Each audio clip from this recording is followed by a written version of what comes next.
bro. Let's start with you. You got some updates for us? Yeah, so it's been 2 weeks now for us that we've been taking the break. You got the Thanksgiving holiday. We have you like doing like pre-wedding stuff a year in advance that you guys were getting ready for. We're getting ready early, bro. We're knocking this shit out. We got Dude, that. And also, my folks were in town. So they came, we did the Santa Monica thing. And one does. The old Ferris wheel on the pier, we eh? did that. We took the bikes out by the water. Most tourist Nice. weekend of my life. It was Hit great. hot dog on a stick. Yeah, all that stuff. Did you actually? Yeah, bro. Not You know bad. that spot? Like there's actually a place called Hot Dog on a Stick. Dude, my family loves it because I think there's another one in like Coney Island, New York, and they Oh, like for real? They're yeah. bi-coastal. Oh yeah. Yeah. Hilarious. That's the stick for you. Dude, I love seeing it through a tourist's eyes, you I know? do Like too. I never go to Santa Monica. Yeah, it's a pretty shitty touristy place. Yeah, I would never step foot in Santa Monica with a straight face. Why do you think? I'm just kidding. I Santa Nice Monica. straight face. Yeah, I know. That was the only part I was kidding about. Dude, you know what? A lot of people shit on Venice, but I love Venice. I love the vibe of Venice. But people are like, yeah, it's gross, all this shit. But I like it. First of all, Venice and Silver Lake are considered the two hippest areas in LA, probably. Is that right? I'd say so. I mean, now like Hollywood's really nice, so like all that is considered cool, but Venice is considered like the grungy surf spot. Yeah.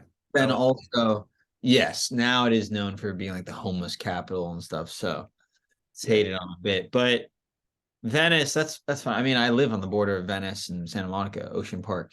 Yeah, dude. Are those the waters you usually go out to, or do you go to Malibu and shit? I haven't been surfing much lately, but if I do, I go to Manhattan Beach in the winter Now's time. not the time.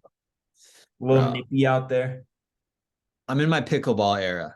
All right. I don't Oh, I that's way never, behind you. yeah, it's a distant Yeah, memory, it's really. old Duke. Dude, it's an identity crisis for me, mainly. No, I went surfing about 2 weeks ago, and in the wintertime, I go to Manhattan Beach, which is always a nice little Love Manhattan Beach. jaunt. Yeah, it's super clean, and literally and metaphorically. And then figuratively. And then yeah, summertime more Malibu. But anyway, it is nice right out in front of here though. It is what it is. Enough talk about Yeah, let's talk LA productivity city.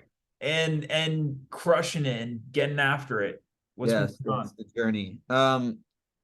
Hey, Well, by the way, before you go off, what's the audition situation like during do you feel a lull in because like what I always hear is like end of the year is pretty rough for auditions. Is that what you're seeing?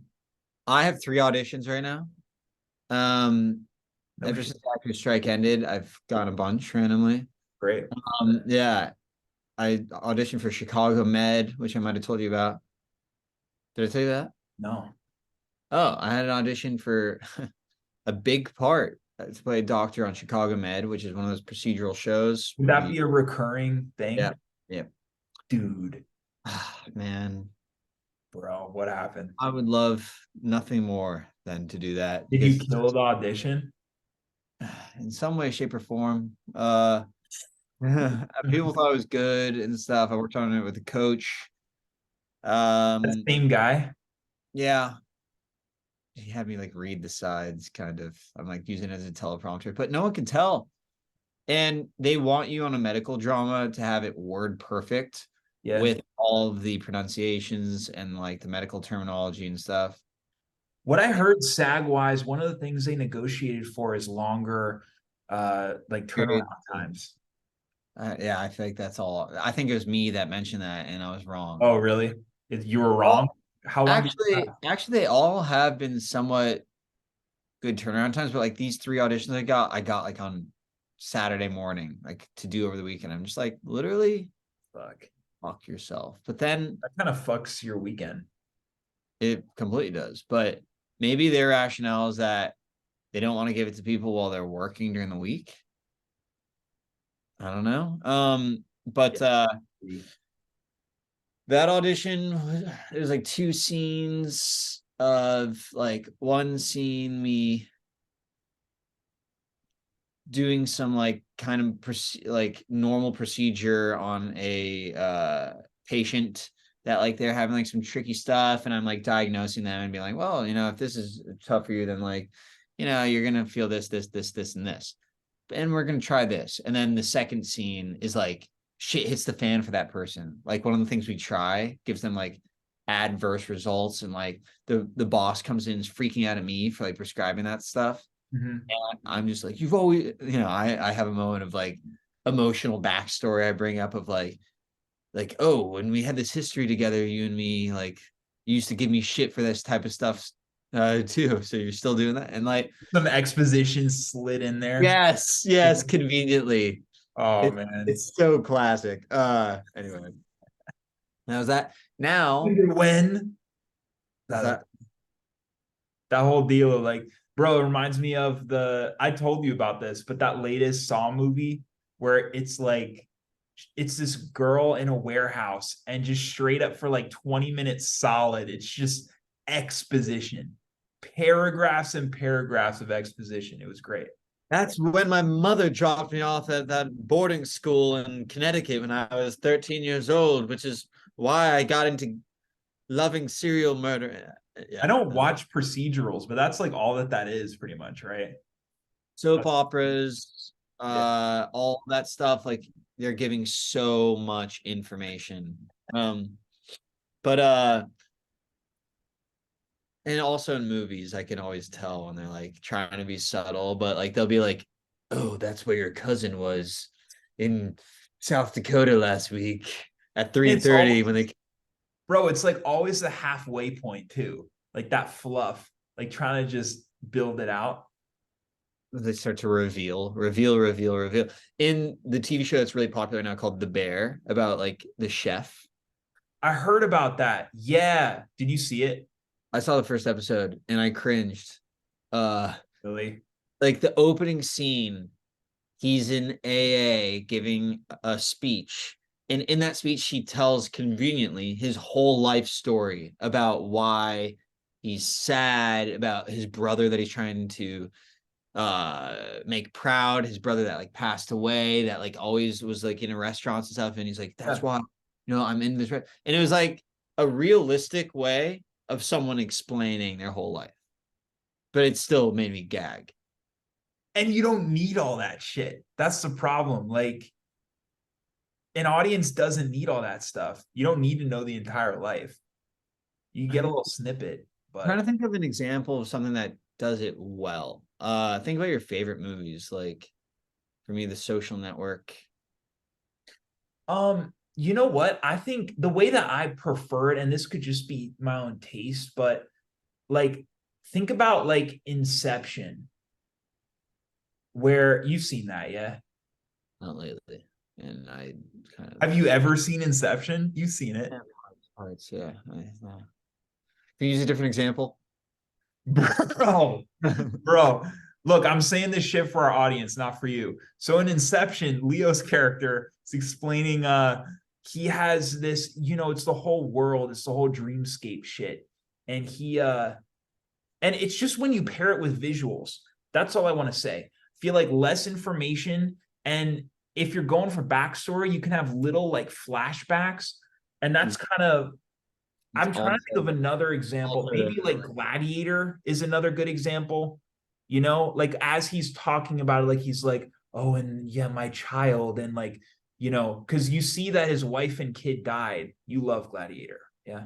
You see yeah, wife and kid died, and then it's like a quick flashback to, and then second father to him. I forget, but like it's just pairing the visuals with small snippets as opposed to just being on one character as they deliver an entire monologue. That's they my say show. They say I agree. They say show, don't tell. yeah. And flashbacks and narration are generally a mask over holes, but Mm. they could be done really well, like in those. But like Uh, yeah, go ahead. Social Network, you didn't have to know that much about them. They show the Winklevoss brothers talking with their dad, who's a big business person. They Right. show Eduardo Saverin. He says one thing about the Beverly Hillbillies that he watched in Brazil. He's like, oh, it was genius in Brazil. That tells that he's from Brazil. Mark Zuckerberg, you really didn't know that much, learn that much about him in the movie. It was more about the events that happened. And then like other movies, yeah, they just show, don't tell as much. Yeah, and the thing is, film is and TV, it's all a visual medium. It's like there are a million ways to show something as opposed to just using dialogue. It's like a TV show, dude, like The Bear. There's so many hours they're gonna take up with episodes that they can bring in those characters and just have scenes with them rather than him explaining the whole thing. Right, right, right. Let's see it. Let's see it rather than you just telling us. I mean, I use the Inception example, but you like Nolan stuff, right? No. That's a hot Like take. For I real? like I Did like you see Dunkirk. Oppenheimer? No, You didn't see it? I haven't seen Barbie. 100% good. I haven't seen Barbie either. I mean, that's pretty massive that you haven't seen Barbie or Oppenheimer. That's impressive, bro, honestly. I don't know anyone who hasn't seen either of those films. But Pretty wild. I agree. I haven't seen either. yeah, but I mean, I think that's just the point, is like showing, not telling. But okay, so you got these auditions going on. Yeah, one of them's for a Marvel TV show. That'd be huge. It's huge. I'm about to film that after this.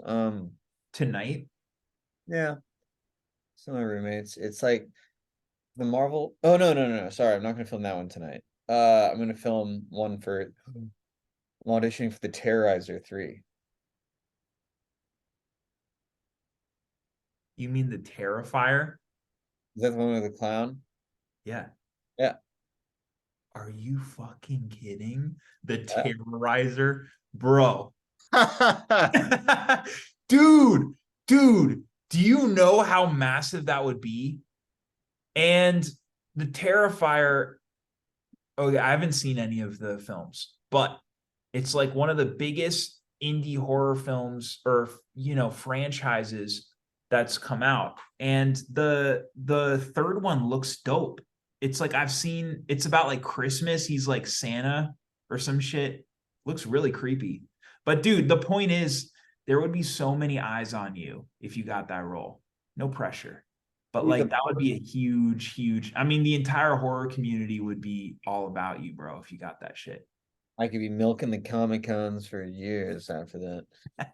Uh, bro, it literally, the part is the boyfriend of one of the main girls or something, and I'm the classic like scary movie trope, just the asshole who's like, egging her on, like trying to scare her the whole time, trying to hook up with her, getting into drugs and stuff, and then like I'm probably the first person that gets whacked. Dude, you get such a good kill. Like that's what those movies are about, is just the gruesome, like fucking. Blaine got one of those in Happy Death Day. Oh yeah. Yeah, I forgot that you knew someone. Who was it in Happy Death Day? The two Blaine. people are in Happy Death Day. But like, so I know the girl, like the main guy and girl. It's not one of those, right? Trying to remember who the main guy was, but oh no, it wasn't. No, it wasn't either of them. Blaine, That was a great movie. what's that? Great movie.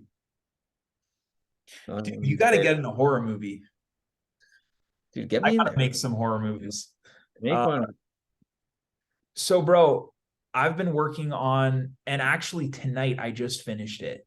I've been working on revisions on this script that I got notes from an agent, and I'm giving them the V2 draft of it.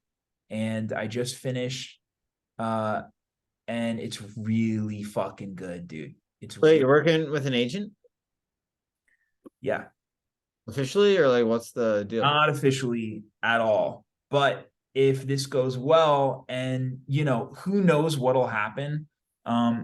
But this person has been really nice to like give notes and read the thing, What are you yeah. talking about? You're a big director. That's not nice. You can make them money. What? That's not a big deal for an agent to help you out. You can make them money. Like that's protocol. Again, own it, own it, own it, dude. You should have a rep. Dude, yeah, I mean, nothing's official though. That's the only thing. And this is how it kind of happens. Who gives a shit? My point is like you're tiptoeing around it a little too much. Just be like, sorry, I don't need to give you direction how to. No, dude, I am tiptoeing around just because like I don't want to say anything like specific. That's intentional. But like it's one of those things where like you get some interest, whatever, and you start talking. Actually, I'm curious. I'm obviously you're officially signed to some reps, but was there ever a stage for you where you were kind of just talking, or they were kind of looking at your material and that kind of a thing? Or was it an immediate like, okay, let me sign this guy? I think they all try to like act like that a little bit at first. They're like, oh yeah, like send me some of your stuff and all, and then like they, it's all just to try to play hard to get. Yeah, Like 2 seconds later, they're like, oh yeah, you're fine. They like don't even look at your stuff. they don't look at your stuff. I mean, it's probably different depending on the situations, but like, I've heard of some clients, like writer clients, who they have scripts and their reps like don't even read them. oh yeah, I'm sure. Yeah, I mean some big agents, especially hip pocket people, so they like let their assistants and shit try to get jobs for them and stuff, and then if they get like a job, they'll pick them up, that type of thing. But it's all bullshit, man. I just you take up space. Don't let them have the power because it's all Bro, believe me, that's always been the situation for me. And it always comes down to like everything that I've accomplished since my time being here has been because of something that I've generated. And what I found too is even if you have the reps, you still have to be the one to generate everything. It's always going to come down to that. But the difference here, and who knows if anything will come from this, but I'm just encouraged by the fact that someone wants to give me notes on a script. I incorporate that into what I've got. And then I've got this endpoint of like, oh, now I can pass this script off again, as opposed to what I was doing before, which is just I like finish a script. Now it's like, what the fuck now? What do I do? So we'll see what comes of that. However, keeping in mind the being in control of your own destiny and making your own projects, since I finished this second draft now, and now it's in that person's hands and we'll see what happens. Mhm. Now I'm getting back to the drawing board since I'm free of projects. So now I can think of, okay, what do I want to do next? And I've done this a lot, but I'm again trying to wrap my mind around like, if I were to make a really effective high concept horror feature for like just 100K or even under, what would that be? What could I do in like one location with a couple characters, whatever, that's like really fucking strong? the So, one with me and Sophia, me, Jimmy, and my mom.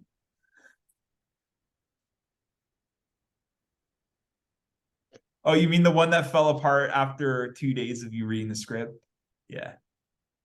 And not being able to like film at our like guest house the next day. The answer is time and time again a resounding yes. Have to make that movie. Look, dude, the sick thing is there were other players in that. And I saw it, by the way, I only figured that out because I saw that podcast come up and I was like looking through the podcast. That one popped up and I watched it for a second and it was like us joking around about it. we talked about it. Talk about it. It was very funny. Love it. Uh, That was a no, great script. But if I were to do it again and I'm generating the whole thing, I think I told you about this, but I read this incredible book that just came out called like Indie Film Finance. And I'm now confident, like I would be able to talk to investors and get the raise for like something that's like 100K easy. Like we can make that happen. So now that I have it something cooking potentially in the more traditional space, it's like now I'm looking back at the very indie space and like what do I have control over that I can actually make and produce. I'm curious with like 100K investors, horror movie, is the real payoff that hey, 1 in 70 indie movies could be the next Happy Death Day and they can make a lot of money? That's Um, it. that's it. Yeah. Yeah. And horror is the one genre where it's like it's all down to the idea. But the most difficult thing is coming up with something that like this script that I wrote that I'm super proud of is not $100,000 project. I would guesstimate like on the cheap end, it's probably 1.5 mil. So if I were to, but the challenging thing is like, how can I get an idea that is that strong, but like put it in one location with like a few actors? And that's very challenging. But that's what I'm going to work on next. It's exciting. Okay. What else is going on? I mean, that's mostly it for me, bro. I've just been in writing mode a lot. Right. Yeah. All right. Good, good, good. I started a new job. Day job. Yep. Put in my 2 weeks at my day job. I have a new one. Congrats. Thanks. What are you doing? So now I'm just going to be the assistant to the assistant for a very successful person. You're assisting the assistant. Yep. Hell yeah. Like just dog watching and stuff. Dude, that's sick. So sick. In the area, it's going to be a lot more chill. That's what you want. What I want. I've got an update on that front too, bro, because I was laid off from DreamWorks like 2 months ago, and I landed a film teaching job where I'll be teaching high schoolers. And You that's got it. You were telling me I about that. got it, bro. I got it. Congrats. Thanks, man. That school is an hour and a half up the coast from LA, meaning I'll likely move to like the Wrightwood area ish kind of, which will be like an hour outside of Los Angeles. But yeah, Okay. that's the plan. Wrightwood's supposed to be kind of badass. Yeah, dude. It's kind of like a mountain town. You got skiing and shit. Yeah. How close? All right. This is fascinating. So, you'd move to Wrightwood because that's like the coolest place that's near the town where you teach. Exactly. Is the place where you teach like literally in the middle of nowhere or Place I teach is a spot called Hesperia. Have you heard of it? It's like the high desert. okay. Yeah. Like what's the population of the city and stuff? Oh man. Let me see. And there are some nice homes and stuff. What Autumn and I are excited about is like Los Angeles, you can't get a home. And like that's kind of You're gonna what's buy a home? yeah, we're probably gonna. Is it better to rent or do you know if you're gonna be there long I term? think so. We're gonna start. Oh, Hesperia is 100K. That's kind of a lot. Not as Huge. much as LA, but we're gonna rent first, probably for like a year, and then we're probably gonna buy after that. But dude, I like it because the plan has always been to um still be like close to LA enough, but far enough to where we can like not be in an apartment our entire life, you know? So like it's weird how like life kind of shifts you in certain directions, but we were always kind of looking at Wrightwood. Like I have family up there too. Oh, really? Yeah. How do they like it and stuff? How long have they been there? They love it, man. It's my cousin. They've been there like a decade. They love it. Is it like a fun community and stuff? I know it Yeah, gets I mean it's super chill. It's kind of like mountain cabiny type town. yeah. It's probably super sleepy though, right? Sleepy. Yeah. Yeah. And do you think like how have the meetings been going with the school and stuff? Good. I mean, dude, they're great. It's like I get to just teach film all day to kids and just be like, this is how you make a short. it's just super, it's like really up my alley. Like when I was in high school, I had this great teacher who set me on this path. So I'm like, if I need a day job, it's the ideal situation. Are they high school kids? Yeah. Um, so you'll be, and do you think it's like a well-funded program? Like, are you can be making pretty good money and stuff? Yeah. Congrats. And Way better than entertainment industry, bro. Entertainment is rough. yeah. And what's Autumn gonna be doing? She's got a remote job in aerospace and she's just going to keep that so she can move wherever. Oh my gosh. And do you feel like you'll still have the same like zest for making movies in the Hollywood system and stuff? Yeah. 100%. And her parents still live in the Oaks. So we're going to be coming down like at least every other week. It's only an hour away. I honestly feel like I'm going to be more stoked to just like do my own projects and get in the system and all that stuff because even location wise, like location is the biggest block that I've had being here, where it's just like you can go to Griffith Park and that's pretty much it when it comes to like guerrilla style stuff. So like up there are going to be a lot of people who are going to be more willing to just let me shoot. So And you'll still be ripping like short films and stuff probably around there. probably like features though. That's really the direction I want to head. Is just making indie features. Yeah, but then is that dependent on where you live anyway? If you're gonna make a fucking movie, you know the chips fall wherever is just the cheapest to shoot it. Yeah, that's true.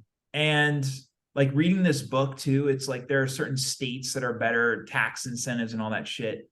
When you really make a movie, yeah. Yeah, so that's a good point. That's a good point.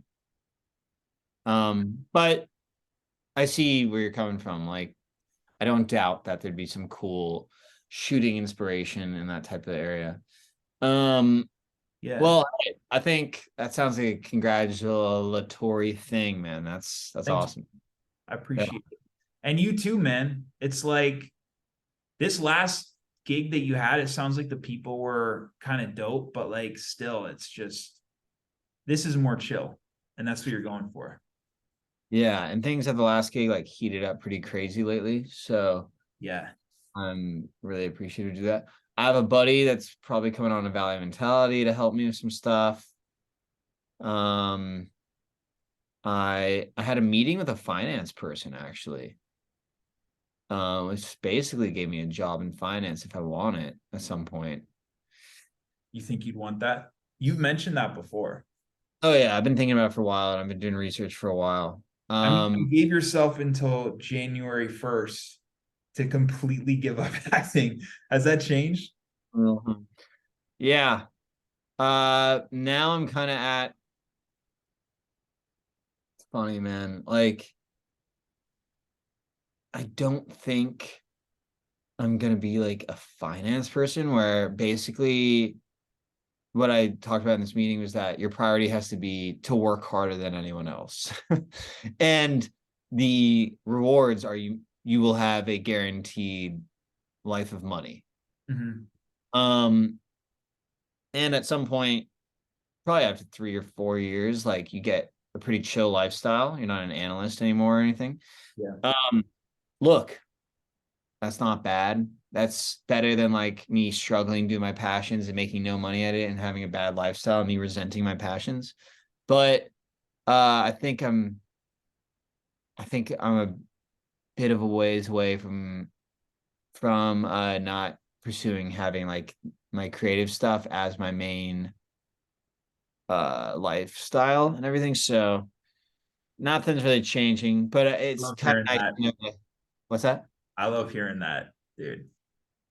Oh, I appreciate that, Look, man. man, you can choose whatever path you want, but you're in too deep, my guy. And also, even if you decide to go down like some wealth management track, I'm still gonna pull you into this shit. It's bro, the fucking train's going, man. Like even if you decide like, oh, you know what, I've done it long enough, whatever, you're still gonna be in my films. So it's an inevitable thing. Well, you know what? First of all, I love hearing that, but I do think there's something to be said for even when you think like, hey, it's not a worthy pursuit, still never giving up completely. I think there's something to that for sure. Yeah. But so I appreciate that, and I would hope that for sure. And I hope that like for my even for my cousin who's like a big screenwriter who now just does real estate, like I hope he can get a swing at it at some point, even if he doesn't really want to do that anymore. It's like, there's something in your heart once that's like a dream to it, and I think that that should get tapped into. But uh I think I think I want to see my stuff fulfilled. Like I want to make the most of what I got. And it's something to always be evaluating. There's no reason like you don't have to Yeah. have the answers yet. Like Yeah. I don't want to feel a slave to anything either. And you just And you can always go back too. Like if you decide to go down one path, you can always shift. It's like a flexible thing. And dude, I just saw Disaster Artist again for like the 10th time. You've seen that, yeah? love it. Yeah. Bro, there's something about that motherfucker that's so inspiring. Even as like weird as he is, just him being in that restaurant and coming up to the producer and being like, "I'm an actor." And like doing a whole fucking monologue, like cringy ass monologue, but it's that heart that's behind it, you know? And I I think agree. all of us like there's something to be said for sure about actualizing a dream that you've got. Like there's a feeling that you get at the end of that you look back on the whole journey that you really can't compare with a lot of stuff. Yeah. I just saw on Hard Knocks the football documentary that Vince Lombardi quote the coach used to fire up his team. And it was basically saying that like chase after things as if you're doing it from a standpoint of your livelihood getting taken away if you don't get what you want. Mhm. Your personal possessions, your family, your kids. And if you were going after something, if you're playing from that standpoint, there's nothing you wouldn't mow right through. If you knew your kids were getting taken away, your Yeah. parent, your spouse. So it's like for me, when I think about like stand-up comedy and that, or like I'm like, what? Like, fuck you if you don't laugh. I don't care. Like I'm gonna do the best that I can do, like regardless of the result. Mm-hmm. So I want to keep that so that I don't like fall complacent. Yeah. I like that, man. I think at the end of the day, it all comes down to having the right energy behind it, like you're saying. And like the opportunities will come. The opportunities always come. Like if you do it for long enough, it's gonna come. But you just gotta have the right energy and be sustaining that for long enough for that shit to line up, you know? And it will. Oh, well, I know so many people that just haven't made it, even though they're like late 50s and stuff. And they're like smart people, but I think it'll be different We'll for make us. it before that, bro. I got a feeling. We'll make it in the next 6 months. Yeah. Fuck yeah. Why not? All right, bruv. Always a hammer. Winding down. Dude, always a pleasure. Let's do this again on Thursday, yeah? Down. Fuck yeah. All right, my boy. Good Have a great seeing you, night. man. You Have a too, good bro. night. Bye.